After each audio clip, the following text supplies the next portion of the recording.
Whoa.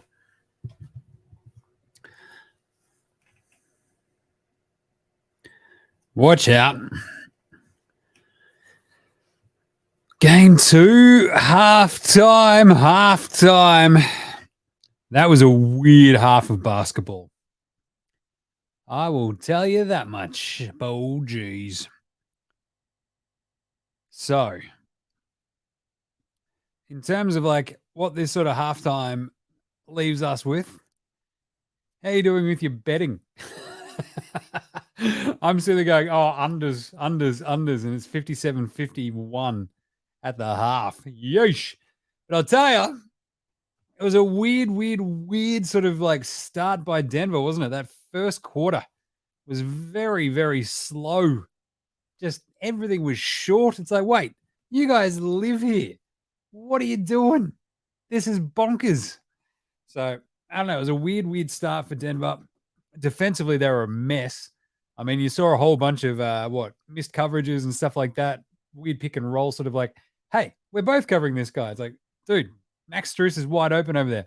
Meanwhile, Maxi Strus, he wins Spud of the Night the other day on NBA Australia and comes out, goes bang in the fourth quarter, nails 4 threes in that first quarter. And the Heat are shooting 8 of 17 from 3 in the first half. That is chaos. I'm no math magician, but if you're shooting it almost 50% from downtown, you're doing pretty well. But really, for me, like the big standout in that second quarter where you saw Denver really put the boot in, right? What was it, like a 20-point turnaround?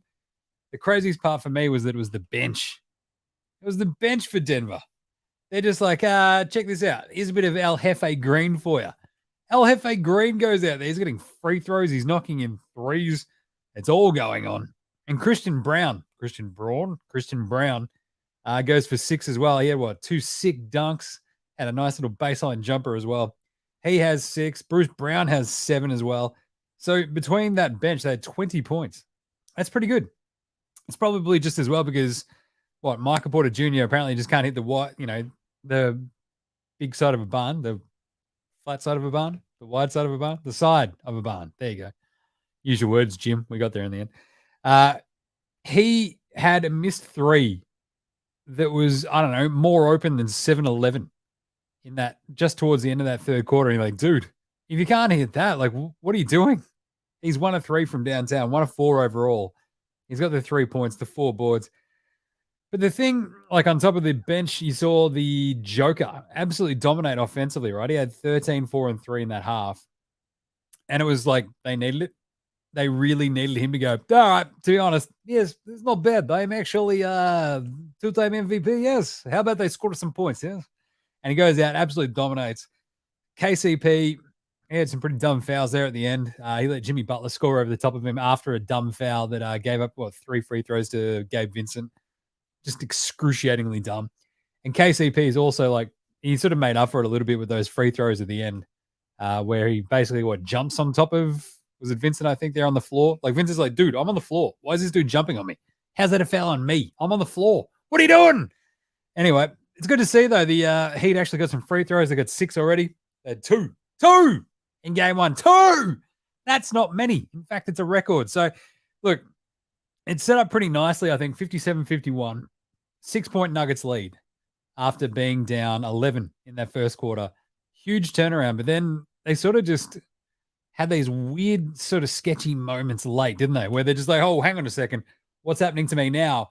Oh, defensively, well, we're up. Let's give up.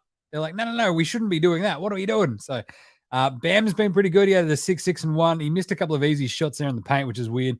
Butler has looked likely. He's 4 of 9 for 11 points as well. Butler's the sort of dude where you go, all right, is this the 20-point Jimmy Butler third quarter? What do you think? Kevin Love, can he do anything? Probably not. He's older than Methuselah at this point. But Gabe Vincent, 5 of 7. Maxi Strus, 4 of 9. They've got 26 points combined. That's not bad. Not bad. Caleb Martin, every Boston fan should be just punching themselves in the face going, where was this? Where was this in the freaking Eastern Conference Finals? What are we doing? He's 0 of 2 and he's 6 minutes. Oh, I'm sick, man. I'm sick. All right, Caleb Martin. Why was nobody in Boston serving him up some really just gross clam chowder? It's pronounced chowder. I say it, Frenchie. Chata. And away he goes, right? But Caleb Martin stinking up the joint in the finals after dominating Boston is one of the funniest subplots we've got going here.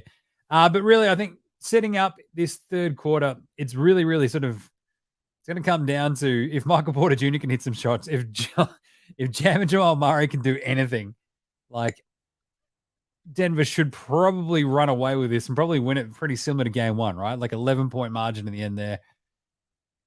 The way that Miami can win this, it's Jimmy Butler just dominating and them just getting anything out of Duncan Robinson, who got 5 minutes of cardio. 5 minutes.